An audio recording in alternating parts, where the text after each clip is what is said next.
Dangerous cargo. It comes in all shapes and sizes, colors and containers, and we depend on it. Take a ride on an explosives truck where one wrong turn could blow it to oblivion. Fly on a Lear jet with its radioactive cargo. And transport a tiger that could eat you alive. Now, more dangerous cargo on Modern Marvels.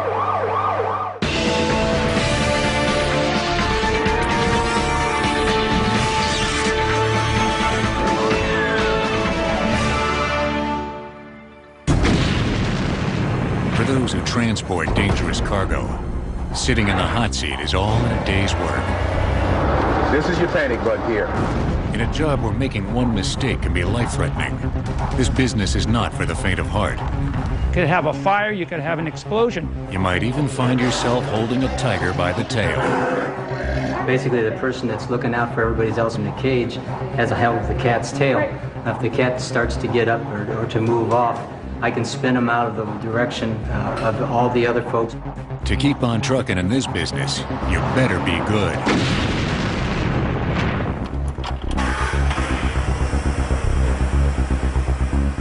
One of the most potentially destructive forms of dangerous cargo is high explosives. The Tri-State Motor Transit Company of Joplin, Missouri has specialized in carrying them since 1924. Today, they're preparing to haul a particularly nasty load of RDX explosives to a Joplin incinerator to be destroyed.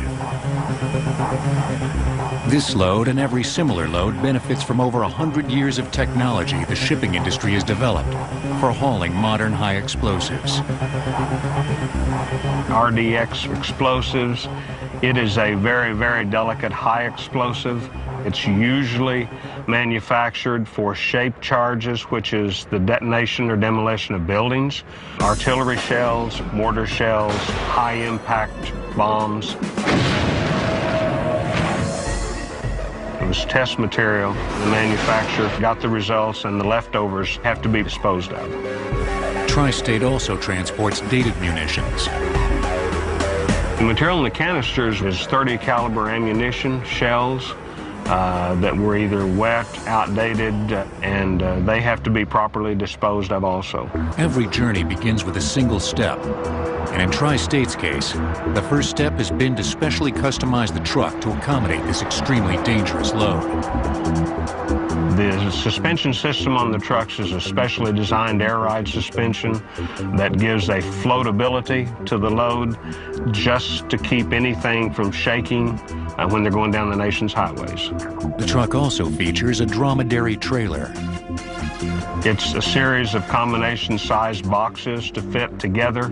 It was named after the humps of the camel, the dromedary camel, because all of the boxes are not the same height or width. They're primarily built by Tri-State for explosives. Even the floors of the containers are customized. The trailer floors and the box floors are designed with a special water-resistant apatong wood. It's from Africa and some parts of South America. The explosives are carefully loaded into the boxes. When fork trucks are used to load the material into our boxes, they are fitted and stabilized with freight bars and special straps that are attached to the sidewalls of the box to hold them in place so they don't move around during transport. When it's complete and paperwork's checked, the boxes are locked and sealed with secure seals that have numbers, and they're coded to the paperwork and have to be related and transferred to the destination. The truck is placarded, and it's time to hit the road. The highway to safely transporting explosives has been a rocky one. Early attempts to transport explosives such as nitroglycerin often ended in tragedy because of inexperienced shippers and the unstable nature of the explosive. In a way, Swedish chemist Albert Nobel made the world a little safer when he harnessed the power of nitro in 1866 by creating dynamite. We found that by mixing the nitroglycerin with a material called kieselguhr, he could stabilize it, and then it would not explode prematurely, only explode when initiated by a blasting cap or some other small source of explosion. Although the creation of dynamite was a step forward in the safe handling of explosives, they still represented a threat, especially when being transported by amateur truckers. Many of these shippers were lax in following safety precautions, had little technical knowledge of the explosives themselves, and often transported the material in unsafe vehicles. There were a lot of accidents, a lot of injuries, a lot of property damage. It wasn't until the Motor Carrier Act of 1935 that the U.S. trucking industry was finally held to higher standards, and the transportation of explosives by truck became more professional. Set guidelines that everybody had to follow, and the amateurs slowly fell out of the race, so to speak. They could not comply or did not wish to comply with the guidelines. Safety standards were put into effect to control the inspections of the vehicles, to be safe to run over the highways, all the way to driver qualifications. Today, those who drive explosives trucks, like Tri-State's Willie Berry, are among the most qualified drivers in the country. Willie Berry has been driving at Tri-State 29 years. He has 31 years total driving experience, and he has over 2.7 million safe miles with Tri-State. That's quite a phenomenal record. I like the challenge. Each day is the same, but it's different, because each day, each load gives you a different type of challenge. Tri-State has a policy: if one speeding ticket is obtained by a driver, it's automatic termination. No questions asked.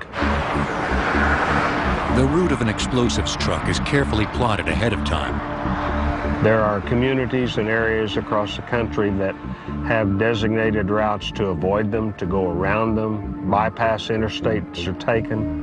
Dictated by federal law, the truck must stop at all railroad crossings and can only be fueled at specially designated gas stations on routes approved by the Department of Transportation and individual states.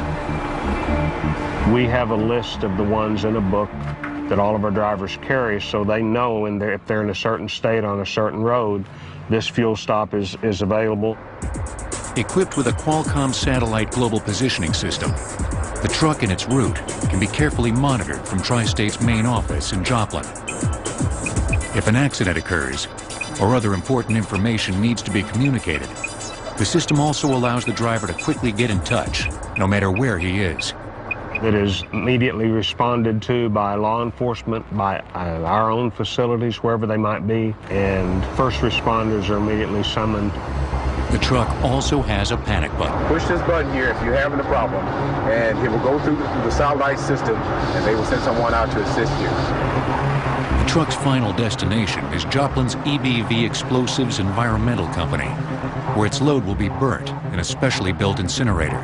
The original design was patterned after an Army unit that was used for a number of years to incinerate munitions and other explosives. We've taken that design and improved it, and put state-of-the-art air pollution control equipment on it, put a computer control system on it, and continuous feed. The explosives are carefully fed into the incinerator. We incinerate material between 300 and 1,000 degrees in a rotary kiln. Sound within 10-15 feet of the building is pretty loud. We require hearing protection in certain areas around the outside of the kiln building. Most shipments of explosives reach their final destination without incident. Yet in this age of terrorism, shipping companies and security device manufacturers are striving to make the process even safer. On April 19, 1995, the Murrah Federal Building in downtown Oklahoma City had its north side sheared off by a massive bomb ignited in a rental truck that was parked outside.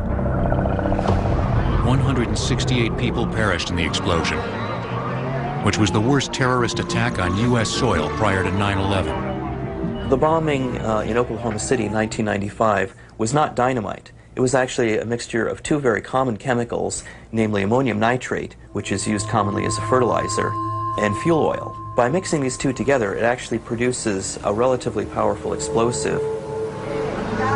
The event graphically brought home the potential danger that terrorists could hijack explosives trucks and drive them right up to their targets. Truck security device manufacturers like Qualcomm are currently developing technology that will make hijacking much more difficult in the future. One device showing great promise is the biometric scanner. It electronically identifies the officially assigned driver of a truck and rejects anyone else who tries to take the wheel, such as a hijacker. It's basically looking at your thumbprint, your DNA, your iris, whatever. It's trying to identify you with a certain part of your anatomy to figure out if it's really you. The device might work in conjunction with a transportation worker identification card. That TWIC card could hold your biometric information. Let's say it's your fingerprint. So what we want to do is say, is there a fingerprint reader that can go in the cab of a vehicle? Basically, you put your card in the card slot, you put your finger on the reader, and it would basically allow you to start the vehicle and operate it. There was also concern that a truck might be hijacked, and the trailer containing the explosives might be transferred to another truck. Previously, only the trucks themselves have had global positioning equipment that allows shippers and law enforcement officials to track them. Now, Qualcomm has introduced the T2 trailer, which also has GPS capability. What T2 allows you to do is know where those trailers are all the time. Are they on the right road? Is somebody using them that shouldn't be using them? And so how do you track that? And that's what T2 allows you to do. Once a hijacked truck has been identified, it's still hard to stop.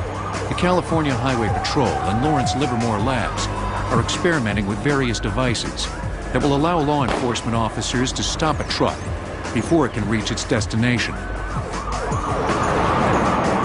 One device is built into the bumper of the trailer and can be activated when touched by the bumper of a pursuing patrol car, triggering the truck's air brakes.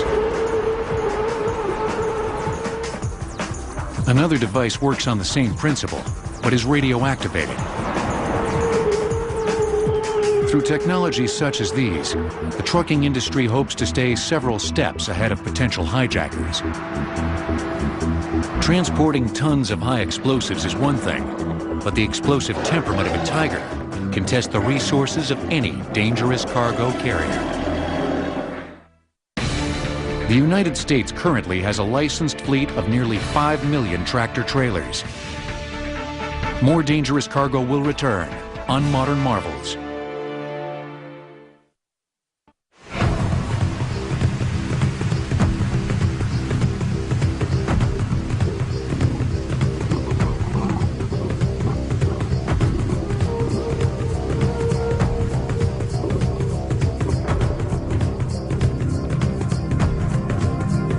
One of the most dangerous jobs in the world of zoology is the transportation of big cats. It takes know-how, courage, and expert planning to succeed.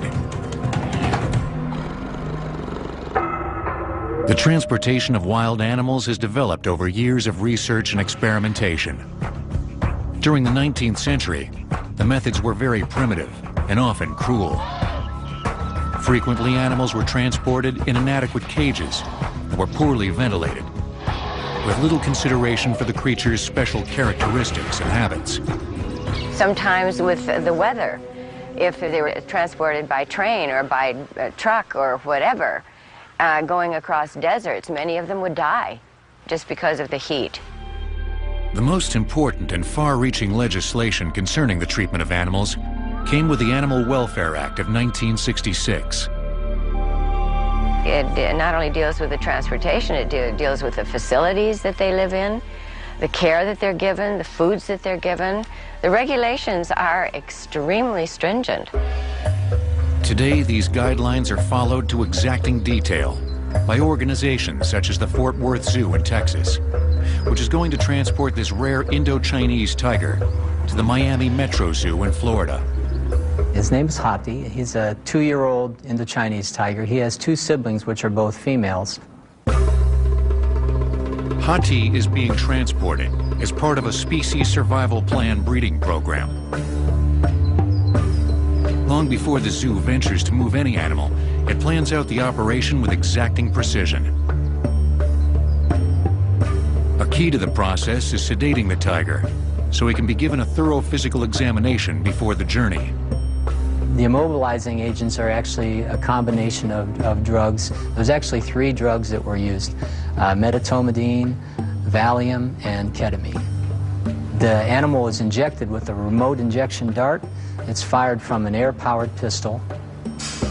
Once we see that the cat's stable and that he's definitely in a good state of sedation, the keepers will come in with a cargo net, and we lay that behind the cat, slide him onto it. The reason that we use this is to give us good handholds for the cat. That really helps us carry him out of the night house. During these critical moments, there's always concern that the cat may come out of his sedated state. He won't be mobile enough to jump up and run off, but sometimes they will move around. And if they have the use of their forepaws or their mouth, someone could get injured. The likelihood of that with the dosages that we've worked out is not very likely, but it is always a possibility. During all parts of the procedure, the cat's vital signs are carefully monitored by the zoo's veterinarian. She can monitor his facial expressions, his eyes, check his breathing, check the color of his lips and his gums, his tongue. Is he breathing on his own with 36, or are you doing that? The reason we do health exams on our animals before they leave the zoo to go to other institutions is basically to make sure that the animal is healthy. We don't want to send the other zoo an animal that may have some health problem that we didn't detect when the animal's in its enclosure or on its exhibit. The tiger will then be moved to a specially built crate. Obviously, the crate has to be sound, has to be strong so it can contain the tiger. But we use aircraft-grade aluminum in the crate to allow a good airflow so the animal stays cool. Consideration is also given to the tiger's food and water intake during the journey. There is a container inside where water can be added, and there's also a feed chute on the top. The crate is also designed for sanitation. At the bottom there's a tray, and then inside this tray we put some absorbent material. Any moisture that may come into the crate at the time while he's in there is collected in there, and then there's a slatted floor that actually sits on top of that so that the cat always has a dry place to lay. After the tiger has been placed in the crate, he's given a reversal agent to bring him out of the sedated state. The reversal agent is actually given to a vein in the rear leg, and once that's done, we'll slide the back door into the crate. We leave the trach tube in there until the tiger is responding, and we think he's just about ready to get up. So this is probably another point where it's a little bit dangerous for the staff. At that point, we'll set the front door of the crate down.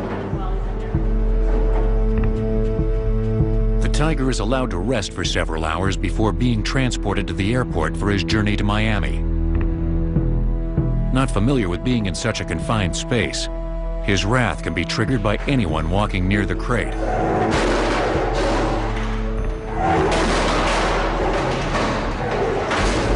He's picked up by a DHL shipping service truck for the journey to the airport. DHL is also transporting a giant tortoise from the Fort Worth Zoo to the Miami Metro Zoo. All DHL employees involved in the tiger transport have gone through safety briefings concerning the handling of the tiger. You want to be careful with your hands around the crate because there are some openings that your fingers can go into, and even if it's unintentional, if they go in, you know, tiger gets your fingers, you won't come back out with it. Every detail of the loading process has been worked out by the Fort Worth Zoo and DHL before even arriving at the airport.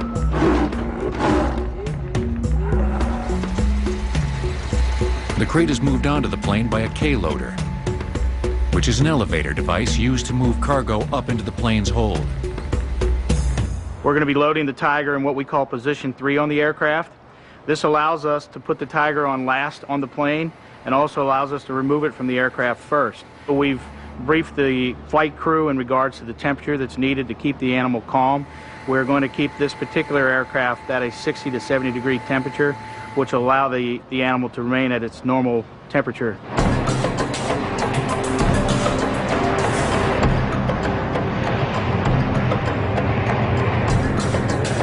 The trip to Miami takes 4 hours. It includes one brief stopover in Cincinnati.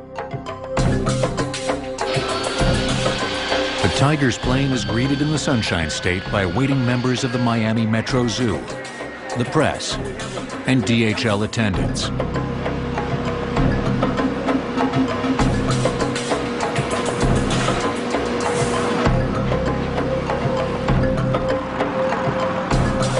Almost all of the zoos have the same practice with incoming animals, and we usually put them through a 30-day quarantine. The crate will be butted up against and secured so that it can't slip back. At that time, then the locks are removed from the crate, and the 2 doors will be opened, and the cat has the opportunity to leave the shipping container. A very important aspect of this move that we did here today, sending Hathi to Miami, is the fact that these tigers will reproduce, that we are cooperating, and we're going to have tigers for many, many years for our children and our children's children to see at zoos here in the United States. Tigers aren't the only dangerous cargo that need quick transport by jet. Life-saving radioactive pharmaceuticals are often rushed to hospitals in Learjets. Because of the species survival plan breeding program, the captive Indo-Chinese tiger population has seen a dramatic increase, growing from only 10 tigers in 1998 to 44 in 2004. More dangerous cargo will return on Modern Marvels. Handling radioactive materials is always dangerous. Even more so when doing it quickly is part of the equation. Radioactive pharmaceuticals have become important tools in modern medicine. After being injected into the body, they allow physicians to observe the cells at work. They are especially useful as an advanced form of cancer detection. However, there is a catch to their effectiveness. Some of the drugs have a potency lifespan measured only in hours. One of the very short-lived radioactive pharmaceuticals is fluorodeoxyglucose. This material has a half-life of 110 minutes, which means approximately every 2 hours, 50% of the material decays by normal processes.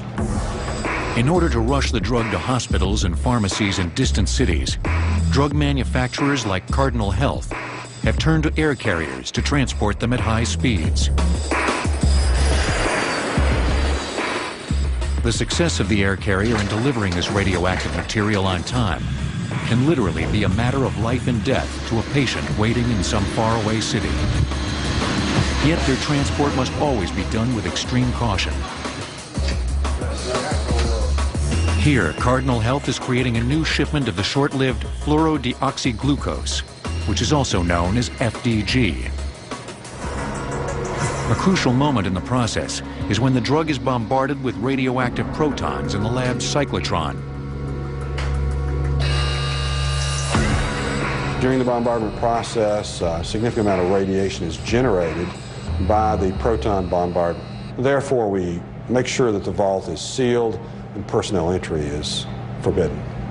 All of our workers wear radiation monitoring devices to ensure that we monitor at all times exposures and exposure histories. From this moment on, the drug is synthesized into a hazardous material, or hazmat, and is treated accordingly. Following the synthesis of FDG, it's delivered directly into a lead-lined cabinet, which is called a hot cell. The walls of the lead cabinet are approximately 3 inches thick, as necessary to safely shield personnel during the handling of this material. We use remote manipulators, devices that allow the handling of the product from outside the hot cell. Cardinal Health depends on techniques developed over the last half-century by the radiopharmaceutical industry. This industry is a direct byproduct of America's experiments with nuclear energy during World War II. Radioactive materials in medicine, for all practical purposes, began in 1946 as an outshoot of the Manhattan Project in Oak Ridge, Tennessee. At that time, radioactive materials were distributed for research purposes to a number of hospitals in the U.S. Due to the short-lived potency of the drugs, planes became the preferred mode for shipping them. However, regulations involving how the drugs were packaged and transported were sometimes violated. Several incidents involving radioactive leakage spurred a call for tighter regulations. During the 1970s, a variety of situations arose where there was leakage or problems that occurred with packages that didn't meet sufficient standards to contain the radioactive elements. The Transportation Safety Act of 1974 addressed these concerns, and the packaging and shipping of the drugs became more tightly regulated. Today, radioactive pharmaceuticals are transported in what are called Type A containers, which are made of lead or tungsten. The Type A container is tested pursuant to government requirements to ensure the integrity of the product in drop test, puncture resistance, and other forms of damage that might routinely be expected to occur during shipment. After being sealed, the container is checked for any radioactive leakage and labeled.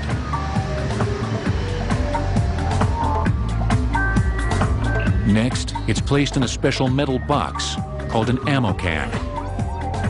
It's basically a container that's used by military, in prior use that is, to contain ammunition. Because these containers stand up well to the rigors of transportation, they've also been applied to the manner in which radioactive materials are often shipped today. The canisters are given one last radiation check. Just 10 minutes after coming out of the hot cell, the pharmaceuticals are handed over to a driver for AirNet, a Columbus, Ohio-based Air Express company.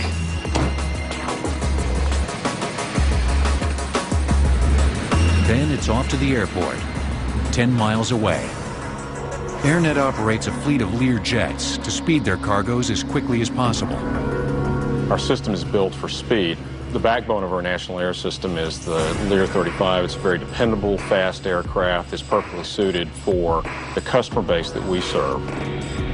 Although traditional air carriers also carry radiopharmaceuticals, AirNet has found its niche in the air cargo business through specialization in the field. The company handles quite a bit of dangerous goods, hazardous material, including the transportation of radioactive product, medicine, radiopharmaceuticals. Because of its specially trained staff, AirNet can handle larger quantities of radioactive goods than traditional carriers. We set out on a 9-month process to prepare our company with function-specific training to allow our handlers, pilots, loaders the experience to be experts in this industry. And we carry more time-critical radiopharmaceuticals than anyone else in the industry. Once at the AirNet facility, the drugs are sent through a check-in procedure designed for efficiency and speed. The shipment is reviewed to ensure that the packaging is in good condition, that all documentation has been completed. Next, they're weighed. Finally, they're rushed to the plane. The sense of urgency is so great during the process that AirNet employees often run through their duties. During our process, we expect all components to be done expeditiously and safely. On the plane, the drugs are secured in the cargo hold. The radioactive level of material in the aircraft is carefully monitored before takeoff to ensure that there are no issues. With all in order, it's time for an immediate takeoff. It's been just 30 minutes since the drugs were manufactured. Flights rarely last more than 2 hours because of the urgency of getting the pharmaceuticals to the hospitals on time. Think of it as a melting ice cube. From its base in Columbus, Ohio, and with the Learjet speed of 440 nautical miles per hour, AirNet can easily deliver the drug to cities such as Chicago and New York within the 2-hour time frame. So a patient is waiting on the other end of our shipment to know whether they have cancer or whether it's some other indication that the doctor is looking for. We must move expeditiously from the time we pick up the package to the time we tender it to our aircraft, to the time that aircraft lands, to the time it's delivered. Now it's just a short trip for the drugs to the hospital. The delivery of this cargo on time is much more than just a delivery deadline met. It's an important mission accomplished in trying to prolong someone's life. The job of hauling dangerous cargo is full of peril. perhaps no more so than in times of war. During World War II, the Merchant Marine had to transport munitions through enemy submarine-infested waters. In the United States, over 14 million doses of radioactive pharmaceuticals are used annually in the diagnosis of disease.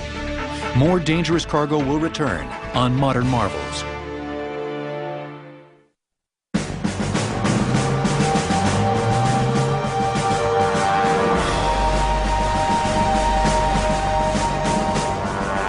Among the greatest unsung heroes of World War II were the officers and crew members of the Merchant Marine.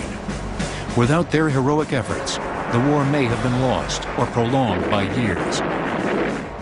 These were the men who transported the bombs, the fuel, the dangerous cargo needed by the Allies to defeat the Axis enemy. Without the supplies, without the tanks and the guns and the ammunition and the food, there would be no armies, because the armies could not survive unless the Merchant Marine carried these goods across the oceans to them. The Merchant Marine is a fleet of ships which carries imports and exports during peacetime, but becomes a naval auxiliary during wartime to deliver cargo. The men who served on the ships weren't members of the armed forces. They are all civilians. They joined on their own accord and went into joined the Merchant Marine, which is, you had to go through the Coast Guard to get your seaman's papers. You became a merchant seaman. Although not in uniform, the crew members of the merchant ships not only transported dangerous cargo, they often faced battle situations that equaled those of anyone in the service. A torpedo is built to sink just about anything it hits, and when you got hit by a torpedo, depending on where it hit the ship, you know, that was a death knell. If it was in the wintertime in the North Atlantic, why, if you got off the ship, you're probably going to freeze to death. If it was a tanker, now you were on a fireball, you know. It was very, very horrendous.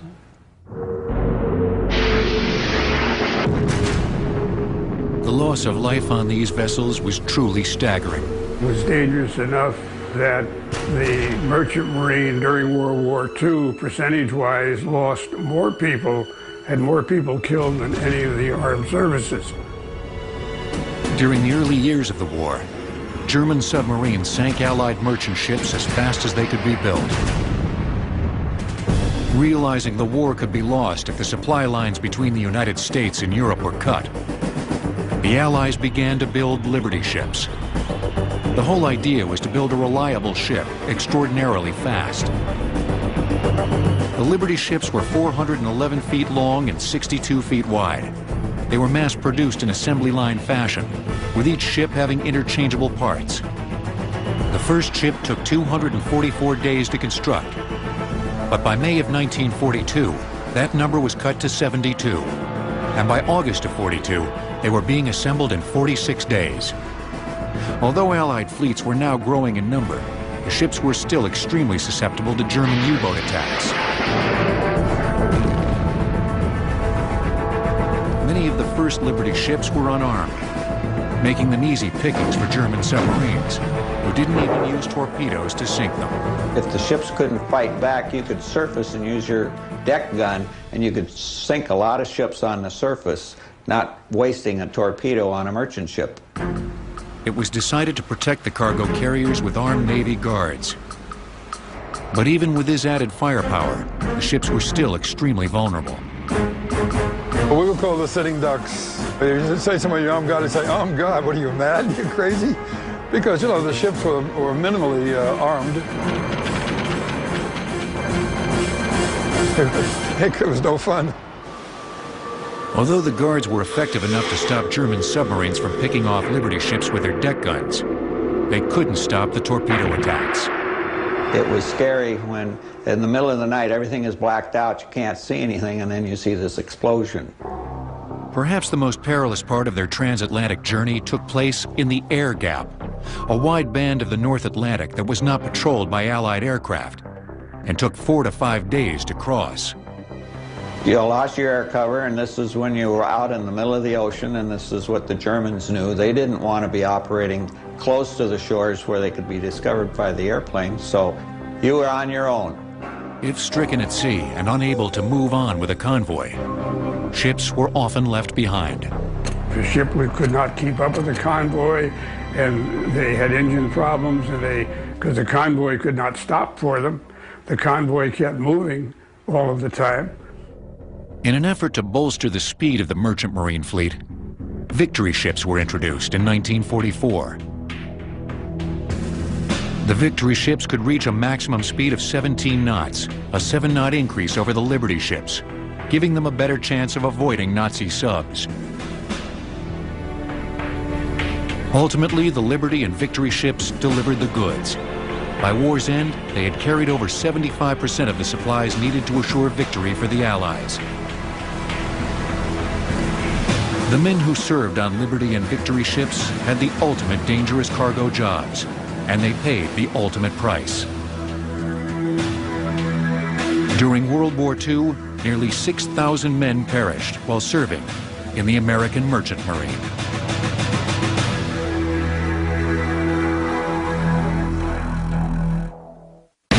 A total of 2,751 Liberty and 531 Victory ships were built during World War II. More dangerous cargo will return on Modern Marvels. Hazardous materials, or hazmats, explosive, toxic, radioactive, noxious, and just plain deadly. No one wants them, but we can't live without them.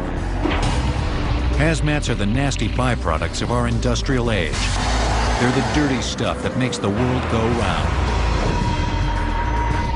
Our coming to grips with how to handle them has been a long and painful process.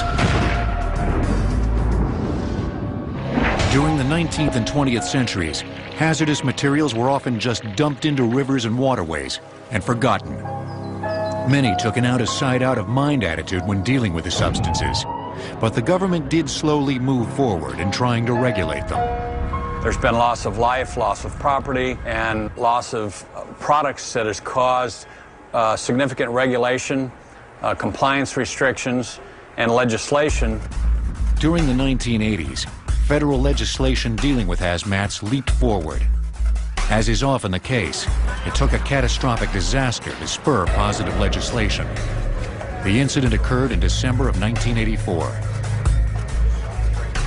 The most significant incident occurred when Union Carbide was operating a plant in Bhopal, India, and over the course of the late hours of the evening dispersed a chemical gas that early in the morning was found out that there was at least 2,500 people dead in their beds in their homes.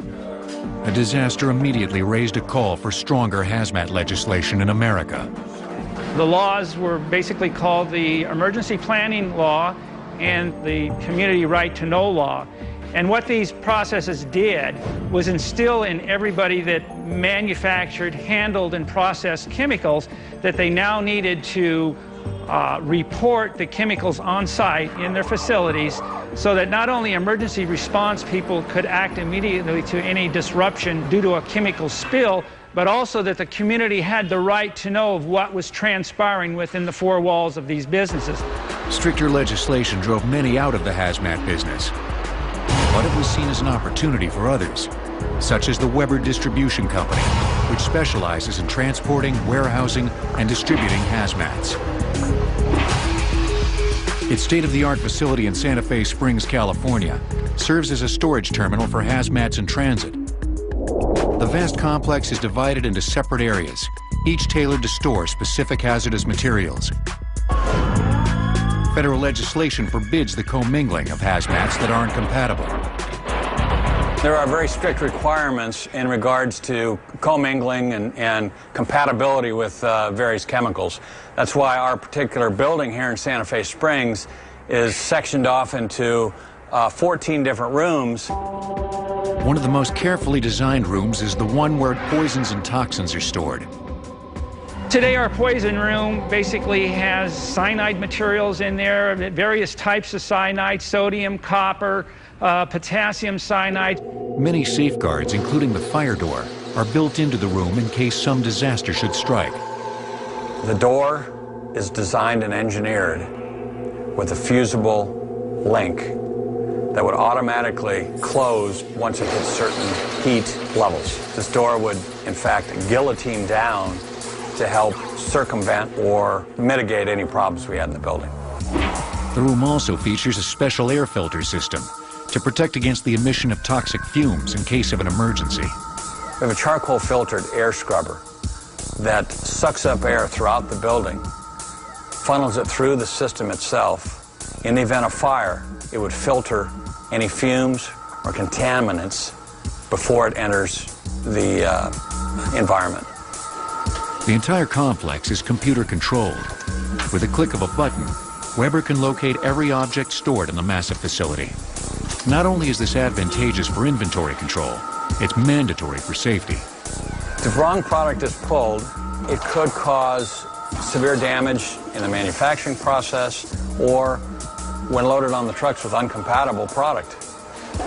We're very strict and detailed in identifying what product goes in what hazard classifications. Products can be stored in the warehouse for as little as a few hours or up to several years. The average time containers are kept here is 3 months. The room containing flammables has some of the most stringent safety measures. Even the forklifts that are used here are special. What we had to do was go out and bring in EE rated forklifts. All of its operating mechanism, all of the electrical wiring, all the circuitry is in a steel box. And by putting them in steel boxes, you're lessening the issue and the problems of the emission of a spark. By eliminating the ignition source, we're cutting back on the possibility of a fire or an explosion. The room also features explosion-proof lighting. Explosion-proof lighting are simply lights that are hermetically sealed. Again, just the same as our EE rated forklifts, all the electrical mechanisms are encased in a metal box so that if there's a spark, it won't get out into the environment, into the atmosphere of that room. The entire building has an elaborate fire sprinkler safety system. But in the flammable section, this precaution is taken even further by placing the sprinklers directly on the storage racks. There's a little fusible link inside the sprinkler heads, and once a certain temperature is accumulated, they will go off. Now, normally that temperature is it's over 200 degrees. Security at the chemical storage facility is a top priority. Security is very tight here, and it has gotten more strict since 9/11. Weber goes through a significant background check with all of our employees. This includes past employment history, Social Security validation, criminal background check, drug and alcohol testing. The tightest security on the grounds is for the area known as the cage. The chemicals that are stored in this particular area are precursors or could be used in such a form and fashion as an item to manufacture illicit drugs. These chemicals can also be used for the manufacture of legitimate drugs. Pharmaceutical companies turn to Weber to store them when they are not needed for production. Closed-circuit surveillance cameras are trained on the area 24 hours a day, 7 days a week. There are only 3 individuals in our company and all supervisors or higher that are allowed to open and close the locked area, for that product. The product is maintained in that room until it's escorted to put on the outbound vehicle. Like all other handlers of dangerous cargo, Weber has found you can never be too cautious or too prepared. If your employees are not properly trained, and if they're not aware of the commodities that are being stored in your building, it could be a recipe for disaster. The placards say it all. Transporting dangerous cargo is serious business. There are no easy routes, no shortcuts to the final destinations in this business. Those who deliver the goods on time are those who clearly see all the curves in the bumpy road they travel.